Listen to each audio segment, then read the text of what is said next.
Suppose আপুনি bitcoin কিনিছিলে 5 লাখছত, cell কৰিলে 8 লাখছত, লাভ হ'ল 3 লাখ। এতিয়া crypto tax 30% on crypto transaction হয়। এতিয়া সেই টেক্সটো কোনটো এমাউণ্টত লাগিব, 8 লাখছত নে লাভৰ এমাউণ্টত মানে 3 লাখছত? আৰু ক্ৰিপ্টো TDSও এপ্লিকেবল হয়। TDS ৰেট কিমান হয় আৰু কোনটো এমাউণ্টত লাগিব? আৰু চাব গ'লে আপুনি বোলে ক্ৰিপ্টো বোলে ট্ৰেডিং কৰা নাই, কিন্তু বোলে আপুনি পে'মেণ্ট ৰিচিভ কৰিছে থ্ৰু ক্ৰিপ্টো, তেনেকুৱা ক্ষেত্ৰত ষ্টিল 30% টেক্স এপ্লিকেবল হ'ব নেকি? ৱেল, এই সকলোবোৰ জানিব এই ভিডিঅ'টোতে।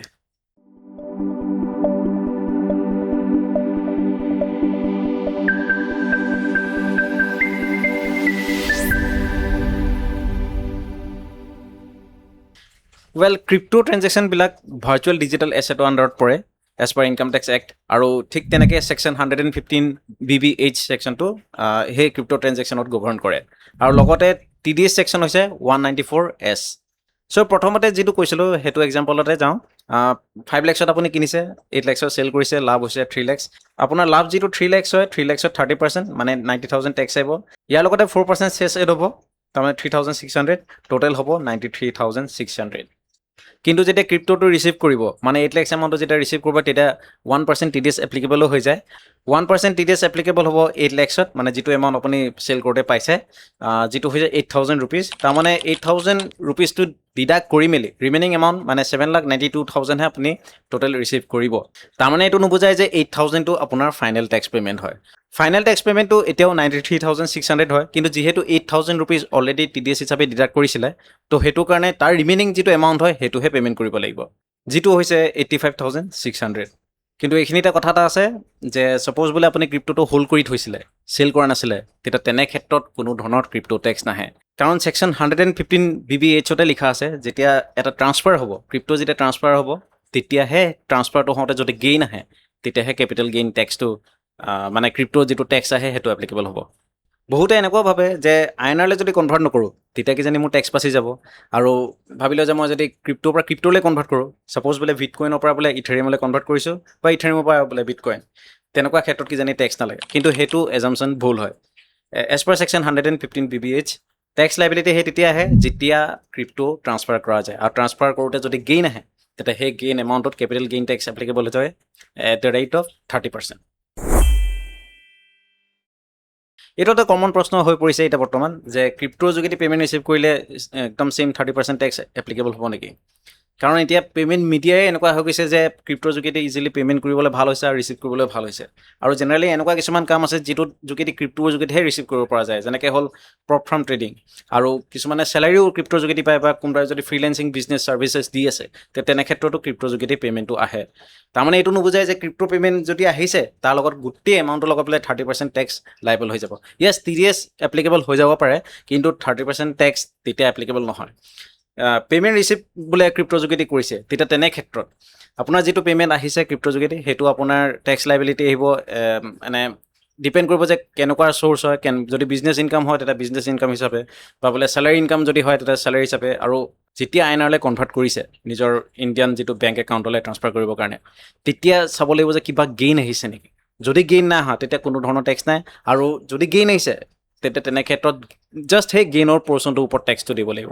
ছাপ'জ 5 লাখ ৰুপিজ এটা আহিছে পে'মেণ্ট ক্ৰিপ্টোৰ যোগেদি, বোলে কনভাৰ্চন মানে INRলৈ কনভাৰ্ট কৰি বেংক একাউণ্টলৈ ট্ৰান্সফাৰ কৰোঁতে তেতিয়া বোলে 5,01,000 হৈ গ'ল, তেতিয়া ক্ৰিপ্টো টেক্স মাত্ৰ সেই 1,000 ৰুপিজৰ লগতহে লাগিব, পূৰা 5 লাখৰ লগত নালাগে। এইটো এটা ডাঙৰ প্ৰশ্ন, কাৰণ বিজনেছত লছটো থাকে, ট্ৰেডিঙতো লছ থাকে। এতিয়া যিকোনো ইণ্ডিয়ান ষ্টক মাৰ্কেট বা ইণ্টাৰডে ট্ৰেডিং যদি ইণ্ডিয়ান প্লেটফৰ্মত যদি আমি কৰোঁ, মানে ইণ্ডিয়ান কাৰেঞ্চি ইউজ কৰি মেলি, তেতিয়া তেনে ক্ষেত্ৰত লছ ছেট আপ কৰিব পৰা যায় আণ্ডাৰ স্পেকুলেটিভ ইনকাম হিচাপে। কিন্তু ক্ৰিপ্টো ট্ৰেডিঙত লছটো কি কৰা যায়, তাৰ ছেট আপ কৰিব পৰা যাবনে নাই? ৱেল, আই এম চৰি টু চে ইনকাম টেক্স এক্টে সেইটো দিয়া নাই, এইটো প্ৰহিবিট কৰি থৈছে। কোনো ধৰণৰ লছ ছেট আপ কৰিব পৰা নাযায়, বা কেৰি ফৰৱাৰ্ডো কৰিব পৰা নাযায়। যিটো লছ হ'ল হৈ গ'ল, আৰু সেইটো ইনকাম টেক্স বেনিফিট ল'ব পৰা নাযায়। অবভিয়াছলি চবেই টেক্স বচাবই চেষ্টা কৰে, কিন্তু ক্ৰিপ্টোৰ ট্ৰেনজেকশ্যনত কোনো ধৰণৰ টেক্স ছেভিঙৰ স্কীম নাই। কিন্তু এটাই কথা, যেতিয়া ইনকাম টেক্স ৰিটাৰ্ণ ফাইলিং কৰা যায়, তেতিয়া এটা চিডিউল থাকে, চিডিউল VDA। তেতিয়া তেনে ক্ষেত্ৰত এটা কথা মানে ফিল আপ কৰিব পৰা যাব যে কষ্ট অফ একুইজিশ্যন কিমান।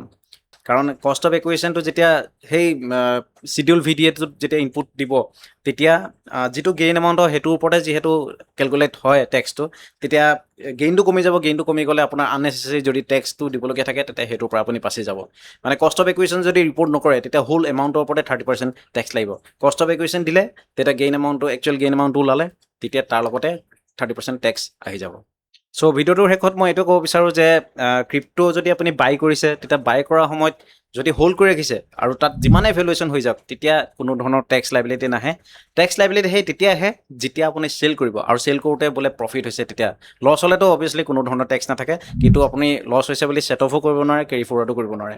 আৰু যেতিয়া লাভ হয় সেই অকল লাভৰ অংশটোৰ ওপৰত 30% টেক্স এপ্লিকেবল হয়। আৰু তাত TDS এপ্লিকেবলো হ'ব।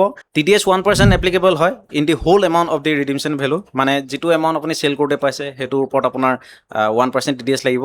TDSৰ থ্ৰেছহোল্ডো আছে, মানে above 10,000 in the financial year হয় তেনে ক্ষেত্ৰত আপোনাৰ 1% TDS এপ্লিকেবল হ'ব। আৰু কিছুমানৰ ক্ষেত্ৰত যদি 50,000 বা তাতকৈ যদি বেছি হয় ইন এ ফাইনেন্সিয়েল ইয়েৰ মানে ক্ৰিপ্টো চেল ভেলুটো, তেতিয়া তেনে ক্ষেত্ৰত 1% TDSটো এপ্লিকেবল হৈ যায়। আৰু TDS ডিডাক্ট কৰা মানে এইটো নুবুজায় যে আপোনাৰ ক্ৰিপ্টো টেক্স পে'মেণ্ট কমপ্লিটলি হৈ গ'ল।